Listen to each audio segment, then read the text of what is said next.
Bonjour, bienvenue dans ce nouveau chapitre de seconde dans lequel nous allons parler des forces et des mouvements, c'est-à-dire que nous allons découvrir les causes des mouvements que l'on peut observer.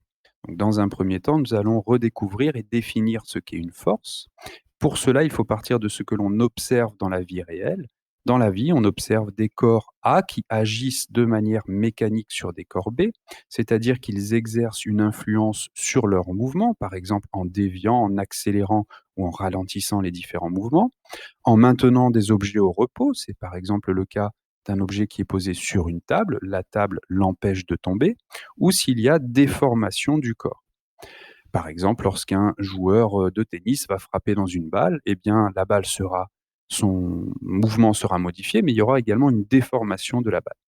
Alors ces différentes actions peuvent être de contact ou à distance et elles peuvent être réparties ou ponctuelles. Deux exemples, eh bien, premièrement l'action d'un aimant sur un clou en fer. Donc l'aimant agit sur le clou qui est ici. Il agit à distance. Alors même si ici il y a contact entre l'aimant et le clou, c'est l'ensemble du clou ici qui est influencé par l'aimant. Donc on peut parler d'action à distance et même si on écarte le clou de l'aimant, l'action existe toujours. Ensuite, elle est répartie puisqu'elle agit sur l'ensemble du volume du clou, c'est pas uniquement au niveau des points de contact. Autre exemple, l'action d'un clou sur un mur, cette fois-ci, c'est une action de contact puisque l'action se fait uniquement à la pointe du clou, là où il y a contact entre le clou et le mur, et c'est une action localisée uniquement en ce point-là. Donc, une action d'un corps A sur un corps B, eh bien, en physique, on va la modéliser. On va la modéliser par un vecteur force ici, que l'on notera F de A sur B, avec une flèche vectorielle, puisque c'est un vecteur. Et ce vecteur force, il est caractérisé par un point d'application. Alors, ce point d'application, il sera à définir en fonction de la force. Ça peut être le point de contact, ou bien on le définira parfois au centre de gravité quand ce sont des actions à distance. Une direction, c'est-à-dire un axe ou la droite d'action, un sens dirigé vers la droite, la gauche, le haut, le bas, vers un point, et une norme, la norme du vecteur qui correspond donc à la valeur de cette force, qui sera notée F de A sur B sans la flèche vectorielle, ici on parle d'une valeur donc numérique, et qui sera en newton, c'est l'unité des forces, l'unité d'une force de l'intensité d'une force.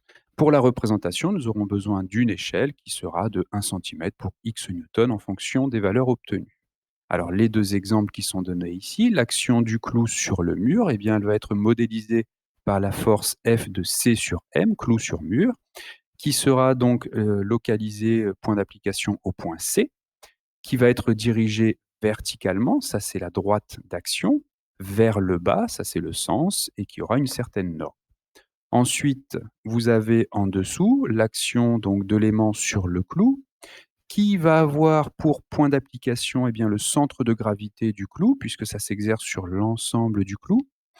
Cette force, elle va être, dirigée selon un axe que l'on va ici noter OG, donc vous pouvez très bien placer un nouveau point ici par rapport à l'aimant, donc l'axe OG. Le sens dirigé vers haut, ici, et sa norme, à nouveau, il faudrait une échelle et calculer une intensité pour déterminer la norme.